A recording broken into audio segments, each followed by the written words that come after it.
All India Muslim जमात के राष्ट्रीय अध्यक्ष मौलाना शहाबुद्दीन रज़वी बरेलवी ने बयान जारी करके कहा है कि रमज़ान शरीफ का महीना आने वाला है। रमज़ान शरीफ में इफ्तार और सहरी का वक्त लाउड स्पीकर के माध्यम से ही लोगों को बताया जाता है और अजान भी लाउड स्पीकर से ही दी जाती है। इसलिए जिन मस्जिदों में लाउड स्पीकर लगे हुए हैं उन लाउड स्पीकरों को ना उतारा जाए। कुछ गांव और देहात से शिकायतें आ रही हैं कि पुलिस मस्जिदों से लाउड स्पीकर हटवा रही है। इसलिए मेरी उत्तर प्रदेश हुकूमत से गुजारिश है कि ऐसा कोई आदेश नहीं होना चाहिए जिससे माहौल में कशीदगी पैदा हो और रोज़ेदारों को परेशान। रमज़ान शरीफ का महीना आने वाला है, मगर कुछ जगहों से गांव देहात से ये शिकायतें मिल रही हैं कि मस्जिद से लाउड स्पीकर पुलिस उतरवा रही है। तो रमज़ान शरीफ में लाउड स्पीकर का इस्तेमाल जहां हो रहा है तो वहां होते रहना चाहिए और इस तरह की कार्रवाई होना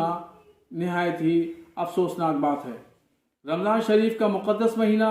उसका एहतराम और साथ ही साथ अज़ान का एहतराम ज़रूरी है। लोगों को रोज़ा इफ्तार का वक्त बताना, सहरी का वक्त बताना, ये बहुत अहम ज़रूरी होता है और ये बग़ैर लाउड स्पीकर के इस्तेमाल के मुमकिन नहीं है। इसलिए उत्तर प्रदेश की हुकूमत से मेरी गुजारिश है कि लाउड स्पीकर जहाँ लगे हैं वहाँ लगे रहने दिए जाएं और किसी तरीके से ऐसा कोई आदेश न हो जिससे माहौल ख़राब हो और लाउड स्पीकर को लेकर के तनाव पैदा हो। ऑल इंडिया मुस्लिम जमात के राष्ट्रीय अध्यक्ष मौलाना शहाबुद्दीन रज़वी बरेलवी ने मुख्यमंत्री उत्तर प्रदेश की धार्मिक घोषणाओं पर प्रतिक्रिया व्यक्त करते हुए कहा कि रामनवमी और दुर्गा पूजा के संबंध में जो घोषणाएं की गई हैं वो उनका निजी मामला है और संविधान ने हर व्यक्ति को अपने धर्म के प्रचार और प्रसारण के लिए इजाज़त दी है, मगर वो एक जिम्मेदार पद की कुर्सी पर बैठे हैं और वो सभी के मुख्यमंत्री हैं। उन्होंने शपथ लेते वक्त सभी के साथ इंसाफ करने का वादा किया है, इसलिए उनको अपने शपथ का ख्याल रखते हुए किसी विशेष समुदाय के लिए काम करने के साथ ही दूसरे समुदाय के लिए भी काम करना चाहिए, तभी सभी लोगों का भरोसा कायम हो सकता है। उन्होंने और क्या कहा, सुनिए। बिस्मिल्लाहिर्रहमानिर्रहीम। उत्तर प्रदेश के मुख्यमंत्री योगी आदित्यनाथ जी ने जो मजहबी कार्यक्रम का ऐलान किया है कि रामनवमी और दुर्गा पूजा के कार्यक्रम के ताल्लुक़ से जो घोषणाएं की हैं,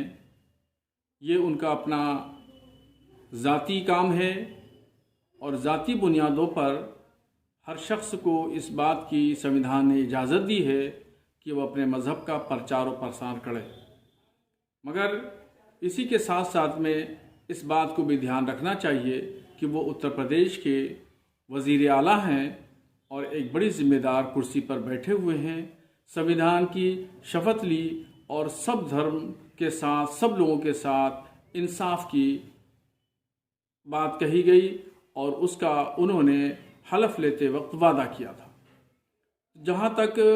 एक ख़ास तौर पर एक ख़ास समुदाय के लिए घोषणाएं की हैं, 1-1 लाख रुपया हर ज़िले में इस आयोजनों पर ख़र्चा करने के लिए, तो ऐसे ही दूसरे मज़ाहिब के लोगों का भी ध्यान रखना चाहिए और दूसरे मज़ाहिब के लोगों के कार्यक्रमों में भी इसी तरीके से अगर घोषणा करें तो मैं समझता हूं कि फिर बहुत सारे तबकात के लोगों का भरोसा मुख्यमंत्री पर कायम होगा, वरना ये कहा जाएगा कि ये एक तरफा ऐलान है।